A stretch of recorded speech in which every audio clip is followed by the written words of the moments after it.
Kasi mga kachika, napansin ng mga netizens na hindi na siya nakafollow sa Instagram ni Daniel Padilla. Pero nakapollow pa rin siya kay Catherine Bernardo. Senyales na nga ba talaga ito na may totoong issue na nangyayari sa relasyon ng dalawa? Reply direkta dito si Daniel Padilla. Ang sabi niya, huwag kayo mag-alala. Siya na ang bahala. Aayusin niya.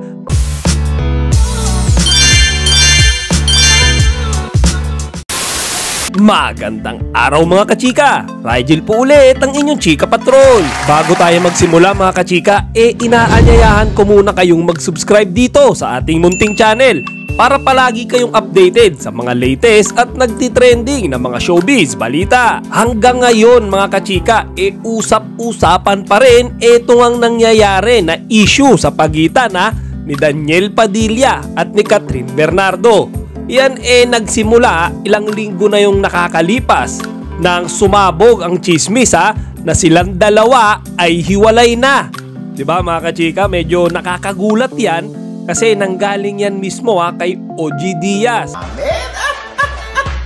At mga kachika, para maging specific tayo, ang dahilan daw ng kanilang hiwalayan ayon kay OG Diaz ay etong si Andrea Brillantes. Kasi nga daw palihim na nakikipagkita etong si Daniel kay Andrea. Diba mga kachika? Tapos mga kachika, eto pa, si Derek Cathy. Siya yung laging nagde-director sa mga pelikula ng Katniel. Merong ginawa na tila nagbuhos pa ng gasolina dito nga sa chismis na hiwalayan ng Katniel.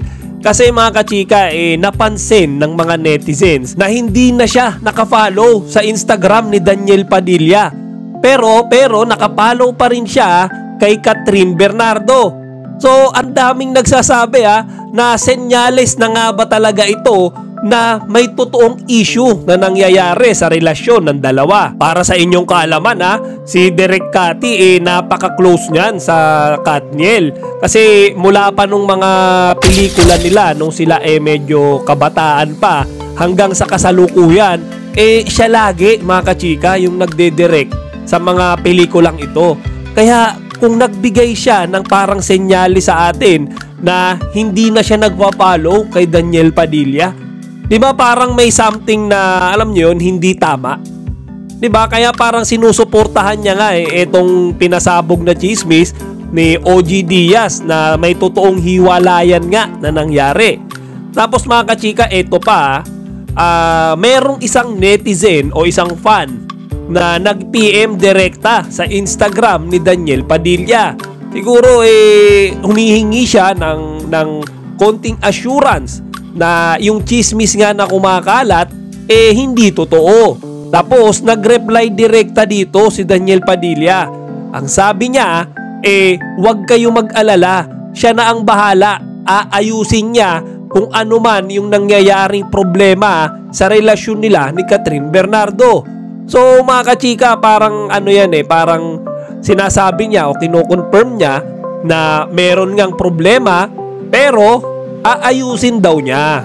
Ngayon kung siya mag-aayos, ibig sabihin ba nun siya yung gumawa ng kasalanan? Di ba? Ibig sabihin ba nun totoong may nangyayari o may nangyaring relasyon sa kanila ni Andrea Brillantes? Yan yung medyo kaabang-abang mga kachika. At nagbigay din siya ng mensahe na alam nyo yun, mahal na mahal niya yung mga Katniel fan. Nakakalungkot lang mga kachika, no? Kasi itong mga love team na ganito sinubaybayan natin simula pa lamang. Diba?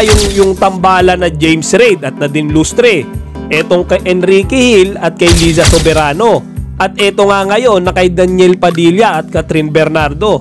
Nakakalungkot lang bilang fans ng mga love team na ito na gumuguho na nawawala yung relasyon nila. Kasi syempre lahat ng mga fans nag-e-expect na sila yung magkakatuluyan sa huli. Pero yung nangyayari nga mga kachika kabaliktaran.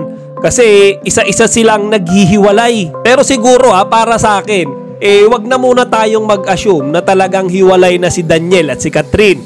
Siguro talagang may pinagdadaanan lang sila, mabigat na problema. Lahat naman ng relasyon mga kachika alam nyo, na-experience yan.